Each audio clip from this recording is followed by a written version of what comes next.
দশম অধ্যায়ে 31 নম্বর শ্লোক। ভগবান শ্রীকৃষ্ণ এই বিভূতি যোগে ভগবান শ্রীকৃষ্ণ অর্জুনকে বোঝাচ্ছেন, যে শ্লোকটির মধ্যে বলছেন, যদ যদ বিভূতি মত সত্যং শ্রী মধুর্জিতমেব বা তত্ত্ব দেবাবগচ্ছতং মম তেজোহং সম্ভস্বভম। অর্থ, যে যে বস্তু, প্রাণী, পদার্থ প্রভৃতি যে ঐশ্বর্যযুক্ত, শোভাযুক্ত এবং বল সম্পন্ন, সে সময় তুমি আমার এই তেজ যোগ অংশ হতে উৎপন্ন বলে জানবে।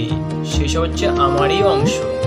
যে যে প্রাণী, যে বস্তুগুলি আছে, যার মধ্যে ঐশ্বর্য দেখবে, সুন্দর দেখবে, জ্ঞান, শুদ্ধ ভক্তি, শ্রদ্ধা, শাস্ত্র জ্ঞান, যত আচার ব্যবহার, কথার বাণীর মধ্যে ভক্তিময় কথা বলেন, শাস্ত্র কথা মানুষকে বলেন, আমার বিষয়ে কথা বলেন, তাকেই সে সমস্ত যে বুদ্ধির দিকে তেজ, যে জ্ঞানের মধ্যে তেজ, তেজ শুধু বাইরের শরীরটাকে যে তেজ আলোকিত তা নয়, বুদ্ধির দিকেও তেজ, মানে তেজ ব্রহ্মময় জ্ঞান, ব্রহ্মময় জ্ঞান যার আছে, ভগবানের শাস্ত্র জ্ঞান যার আছে, যার বুদ্ধি তেজ বলছেন ভগবান, সেখানে বলে সেই অংশ হচ্ছে আমা হতে উৎপন্ন বলে জানবে।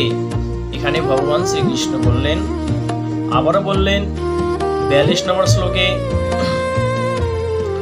অথবা বহু নৈতেন কিং জ্ঞাতেন তবার্জুন বিষ্টভ্যহমিদং কৃতস্নম কাংশেন স্থিত জগত। অর্থ, অথবা যে ভগবান অনেক কিছু বললেন, প্রায় শেষের দিকে এই শ্লোকটির মধ্যে বললেন যে দশম অধ্যায়ে শেষের শ্লোকে, সব থেকে শেষের শ্লোকে বললেন, অথবা হে অর্জুন, তোমার এত বহুবিধ কথা জানবার প্রয়োজন কি? এত কিছু জানা কি দরকার তোমার? যে আমি নিজের একাংশ মাত্র দিয়ে জগৎকে পরিব্যাপ্ত করে অবস্থিত করেছি। আমি অর্থাৎ অনন্ত ব্রহ্মাণ্ড, যা আমার একটি অংশ, মানে আমার এক অংশ দিয়ে এই জগৎকে আমি ব্যক্ত করে আসি। আমি সমস্ত জগতে আমি প্রকটিত হয়ে আসি, ব্যক্ত হয়ে আছি। আমি যত স্বরূপ আছে, যত প্রাণী আছে, সব আমারই স্বরূপ, আমি সৃষ্টি করেছি। যাদের মধ্যে দেখবেন তেজ, সত্য জ্ঞান, সৎ বুদ্ধি, সৎ রাস্তায় চলেন, ভগবানের বাণী বলেন, শাস্ত্র কথা বলেন, গীতা পাঠ শ্রবণ করান, সবসময় তার বুদ্ধির মধ্যে তেজ, ভৌতিক জ্ঞানকে ত্যাগ করেছেন তিনি। জাগতিক জ্ঞান, পারমার্থিক জ্ঞান, সেই বিষয়ে যার বুদ্ধির মধ্যে যেগুলো প্রবেশ আসে, এই ভাবগুলি আসে, সৎ আচারও, যে বলছি এগুলো আমা হইতে, ভগবান শ্রীকৃষ্ণ বললেন অর্জুনকে, যেগুলি আমা হইতে উৎপন্ন, স্বয়ং আমি সেখানে তার ভিতরে আমি প্রবেশ করে আসি। তাকে আমি সৎ রাস্তায়, সৎ বুদ্ধিতে সবসময় মানুষকে হরি কথা, কৃষ্ণ কথা, আমার গুণগান তার মধ্যে আমি শ্রবণ করাই, তার ভিতরে প্রবেশ করে থাকি। সে তাকে আমার উৎপন্ন হলে বলে জানবে, আমারই অংশ বলে জানবে। যেমন ভগবান শ্রীকৃষ্ণ কোন গীতায় বলছেন, হে অর্জুন, তুমি যে অর্জুন আছো, আমি স্বয়ং অর্জুন। আমি অর্জুন হবে, এই মহাভারতের যুদ্ধ করতেছি আমি। যেখানে সৎ ব্যক্তি, যেখানে তেজ, যেখানে বলবান, সৎ বলবান, সেখানে আমাকেই বলে জানবে।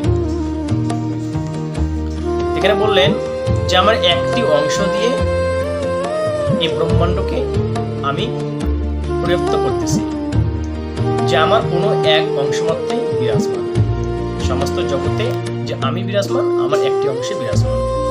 ভগবান তার দিকে দৃষ্টি আকর্ষিত করবার জন্য জানাচ্ছেন যে অনন্ত ব্রহ্মাণ্ডের সবকিছু আমি। আমার দিকে দৃষ্টিপাত করলে আর কোনো বিভূতি বাকি থাকে না। একমাত্র আমার দিকে দৃষ্টিপাত করলে যে আর কোনো বিভূতি আর বাকি থাকে না, জানার আর প্রয়োজন পড়ে না, আর প্রয়োজন দরকার হয় না। যখন সমস্ত বিভূতির আধার, আশ্রয়, প্রকাশক, বীজ, মূল কারণ আমি তোমার সামনে উপস্থিত, তখন বিভূতিগুলি চিন্তা করার কি প্রয়োজন? এখানে ভগবান বললেন যে তোমার এতটুকু জানা কি প্রয়োজন? সাক্ষাৎ আমি তোমার সামনে, তোমার কাছে উপস্থিত আছি, স্বয়ং ভগবান, বিশ্ব ব্রহ্মাণ্ডের আমি সৃষ্টিকর্তা। তো এত কিছু তোমার জানা কি প্রয়োজন? ব্যাস তুমি আমাকে জানো, আমাকে জেনে নাও, আমাকে চিনে রাখো, আমাকে বুঝো, ব্যাস আমাকে ভক্তি করো, আমাকে শ্রদ্ধা করো, আমাকে এই সব কিছু পূজা অর্পণ করো, মন দাও, বুদ্ধি দাও, ব্যাস তোমাকে আর এত কিছু জানার কোনো প্রয়োজন দরকার নেই, দরকার পড়বে না। এটুকুই ভগবান শ্রীকৃষ্ণ শেষের অধ্যায়ে শেষের শ্লোকে, একদম শেষ শ্লোকে ভগবান এটাই অর্জুনকে বুঝাইলেন। ওম তস্যেদি শ্রীমদ্ ভগবত উপনিষৎসু ব্রহ্মবিদ্যায়াং যোগশাস্ত্রে শ্রীকৃষ্ণ অর্জুন সংবাদে বিভূতি যোগে নাম দশম অধ্যায়। জয় গীতা। এখানেই আজকে দশম অধ্যায় শ্লোকটি, এই দশম অধ্যায় শেষ হলো। এরপর আসবে একাদশ অধ্যায়, মানে বিশ্বরূপ দর্শন। আজকে এই পর্যন্ত, আজকে এখানে গীতাকে বিশ্রাম রাখলাম। আগামী দিন আপনাদের সামনে আরো গীতার শ্লোকগুলি ব্যাখ্যা করব, আপনাদের সামনে গীতা পাঠ নিয়ে আসবো। আপনারা শ্রবণ করবেন, চ্যানেলটিকে সাবস্ক্রাইব করবেন। নিত্য গীতা পাঠ, নিত্য ভাগবত পাঠ এই চ্যানেলে হয়, আপনারা দয়া করে শ্রবণ করুন আর চ্যানেলটিকে সাবস্ক্রাইব করুন। সবাইকে রাধে রাধে।